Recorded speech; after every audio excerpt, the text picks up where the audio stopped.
तुझ्या साडीमध्ये चोख दिसते, आज मला पुन्हा भिजावेसे वाटते.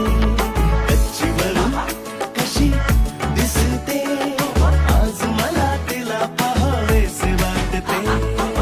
मित्रांच्या पार्ट्यांमध्ये आणि थंडीच्या गारठ्यामध्ये सगळीकडे तू दिसतेस. हे जग खूप छोटं वाटतं, त्यात तू नसतेस. साले ब्लँकेट खूप मोठं वाटतं. हो, आली ही थंडी गुलाबी गुलाबी, त्यातही गच्ची शराबी. एकट्यात भेट जराशी जरा अशी, नजरेत भीती कशाची. भेट तुझी थेट दिलाशी, पाहता तुला झाल्या धुंद दिशा कशा सांगना. थंडीतल्या चादरीत जवळ भास